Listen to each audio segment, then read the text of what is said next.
throughout my lifetime of using chainsaws that they are by far the most technical and complicated and misunderstood piece of machinery in the world.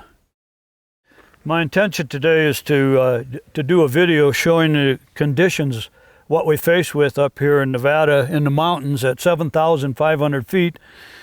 During the day, the temperature will probably be around 75 degrees.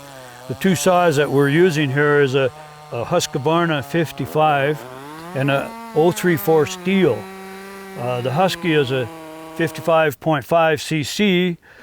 The steel is a 56.5 cc, 1 cc larger, but both of these saws are Homeowner saws. At 7,500 feet, they lose probably a good 25% of their horsepower anyway. But yet you can see in the video how these saws will perform.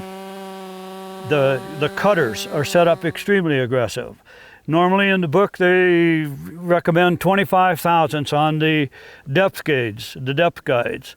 It's up to each individual operator of the saw. I set mine at 50 thousandths.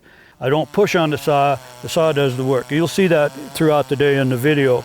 So, hey, let's go out there and we'll do some cutting and we'll show you what we can do with these saws up here at this elevation, this heat.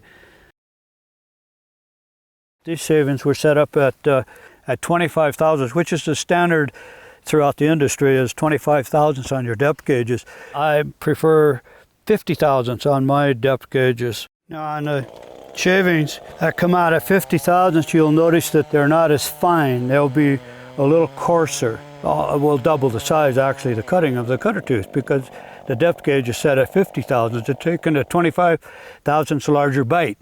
Those chips are actually painful when they come out and hit you right here on the leg. That's how aggressive the saws are set up and how fast the chain cuts. The outer parts of a lot of these trees are full of dirt, so it's very hard on a saw. So it's very important to keep the saw balanced and tuned at all times. The chain, I like it snug, because in this super dry wood, the chain heats up right away. No matter how much oil you give it, it's going to heat up. And as soon as it heats up, it stretches right away. It shrinks back again when it cools. Most of the cutting is always done when it's hot. Come on, you phony. All right.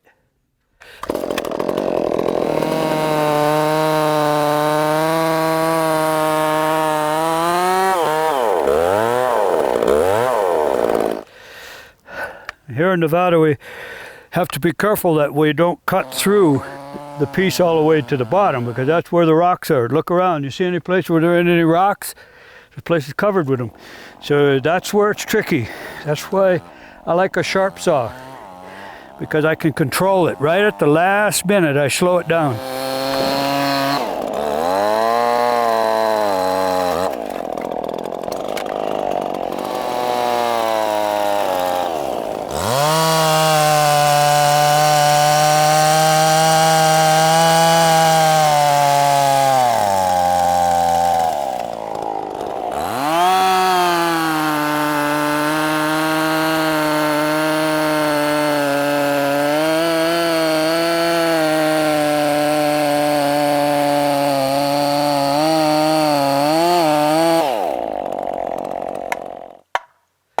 It'll show the hardness of the wood, but you could tell by the sound of it.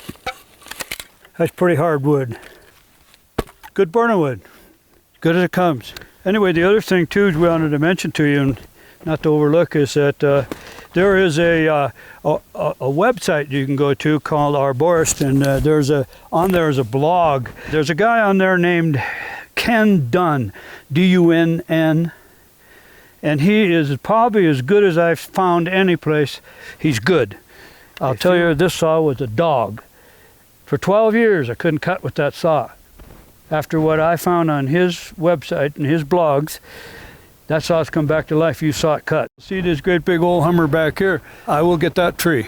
That's a beauty. That's a Hummer. All right. It looks like we've cut wood in Nevada, in the mountains at 7,500 feet, and it's 80 degrees outside right now.